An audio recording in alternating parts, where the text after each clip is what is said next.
can sit on the hill and watch the engines puff by along the countryside.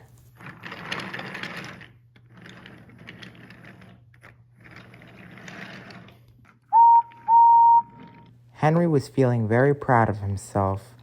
He was puffing happily along the countryside. One day, Henry, Percy, and Toby were talking at a junction. Then Sir Topham Hatt arrived. "Henry, today you are to be in charge of Bill and Ben." Henry was surprised. "Why, sir?" asked Henry. "Because they caused too much trouble." "Please, sir," said Percy, "can I help?" "Of course you can, Percy," said Sir Topham Hatt. "No, thank you, Percy," said Henry. "I can do it alone." "I don't need your help, thank you." Toby was cross. "At least let Percy help," he said crossly. "No," said Henry crossly. "I can do it alone." This made Percy sad. "I was just trying to help," he said. Then Henry puffed away. "Wait, Henry," said Percy. "You'll need my help too." Then he huffed away too. Henry was puffing happily along the countryside. He felt very proud of himself. Then Henry stopped at a junction. Bill and Ben were there. "Hello, Bill and Ben," said Henry. "Sir Topham Hatt has asked me to be in charge of you guys." The twins chuckled. "We don't need anyone to be in charge of us. We can do it ourselves," said Ben. "If anything, Bill needs a babysitter." Bill heard Ben. "I'm not a baby. I'm useful. Unlike you," said Bill crossly. "No, I'm useful." "No, I am." "Enough arguing," snapped Henry. "Now whatever you're supposed to get done, get it done." Then Percy puffed up. "Come on, Bill and Ben, stop arguing," said Percy crossly. "Percy, stay out of it," said Henry crossly. "I told you I'm supposed to be in charge." "Well, I'm supposed to help," said Percy crossly. Then Bill and Ben puffed happily away. Henry was surprised. "I wonder where they're going," he huffed to himself. Then he raced away to go find them. Bill and Ben were at the docks playing a trick on Cranky. They kept going backwards and forwards. "Over here, Cranky," said Bill. "No, over here, Cranky," said Ben. Cranky swung. He went back and forth. Then Bill and Ben kept going back and forth. Cranky swung again. "Come on, guys, make up your mind," he said crossly. "Right here, right here, right here, right here, right here, right here." Bill and Ben kept swinging back and forth, back and forth, back and forth. It made Cranky swing back and forth too. He was very cross. "Come on, guys, which spot are you going to be at? Make up your mind." Then there was trouble. Cranky dropped the crate. Come on, guys," said Cranky crossly. "Now look what you've done." "Hee, sorry," chuckled Bill. "Maybe stop being a sleepy crane," chuckled Ben. Then Emily puffed up. Then there was trouble. She hit the crate and then came right off the tracks. Emily was surprised. "Oops, sorry, Emily," said Ben. "Yeah, we're sorry. It was Sleepy Cranky's fault," said Bill. "Did you two have something to do with this?" said Emily crossly. "No, it was Sleepy Cranky's fault," said Ben.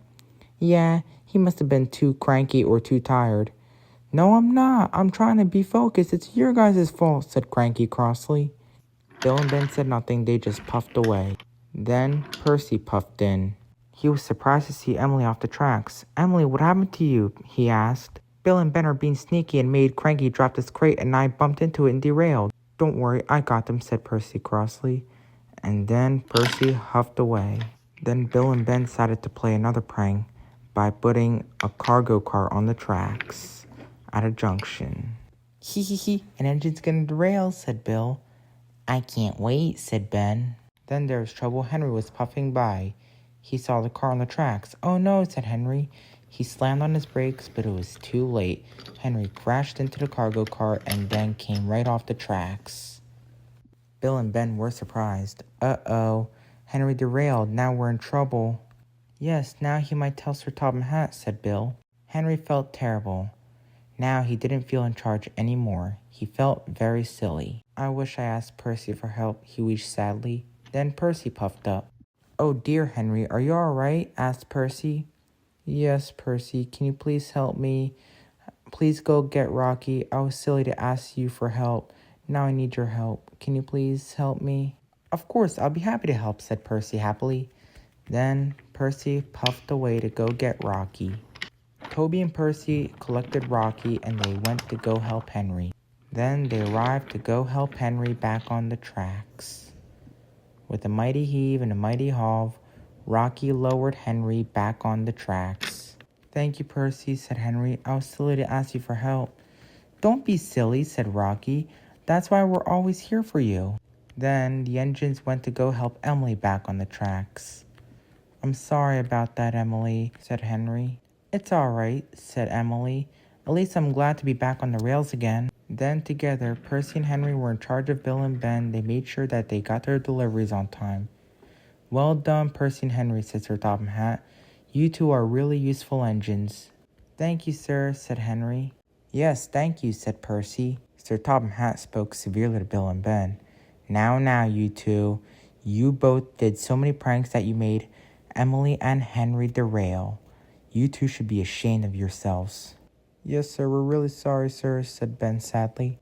"I promise we will never do it again," said Bill.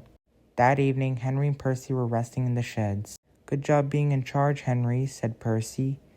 "Thank you," said Henry. "And Percy, good job for being in charge." "Maybe we should also help out any time," said Percy. "Don't you agree, Henry?" Henry said nothing. He just fell fast asleep.